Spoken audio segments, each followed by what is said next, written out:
خواجه عبدالله انصاری از عرفای به نامه میگه طالب دنیا رنجور است و طالب عقبی مزدور است. جمله رو گوش بدید مطلب خوب متوجه بشید. طالب مولا مسرور است.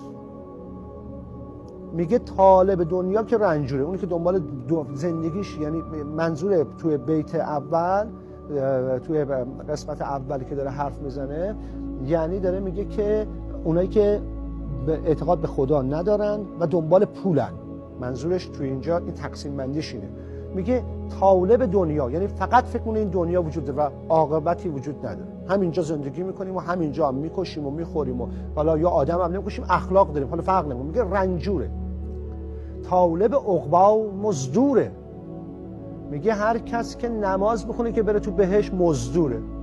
یعنی چی؟ یعنی این آدم به واسطه این که یه چیزی بگیره از حسینی، من خدا میگم آقا هر کی این برنامه نگاه کنه $10 میدم. هر کی میخواد CD منو بخره باید $20 مثلا بده. یا مثلا معامله میکنیم، خرید و فروش میکنیم با هم دیگه.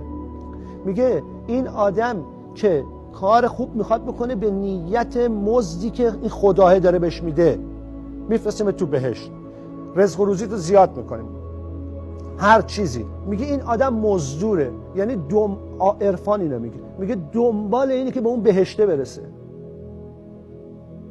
این آدم برای من این کار، یعنی برای خدا این کار رو نمیکنه.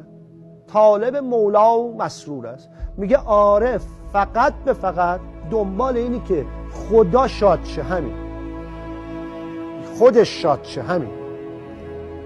دنبال حتی بهشت و جهنم نیست و دادن حوری و غلمان رو تو بهشت مسخره میکنه. در ظاهر عقل اولیه منطقیه، ولی در ظاهر عقل دومیه که عرفانه، خب داره مسخره میکنه دیگه. میگه آقا تو هر کاری بکنی یعنی تو واقعا خدا کاباره زده. همون حرفی که تو شب خیران قبلی زده، یعنی خدا واقعا یه فیلم سکسی درست کرده اون بالا که این کارو بکنی میره اونجا این همه رو ماچ میکنی. خب خودت که فکر کنی میفهمی که خدا پس آخر خدا اینه که لاس وگاس دست خداست دیگه. همه میان میرقصن و همه عشق تموم شد. همه آن چیزی هم که این بر حرامه اون بر آزاده. یعنی آرزوها رو ببین خوده. خیلی ساده است. یعنی خیلی مطلب خیلی ساده داره توضیح داده میشه تو این فضا.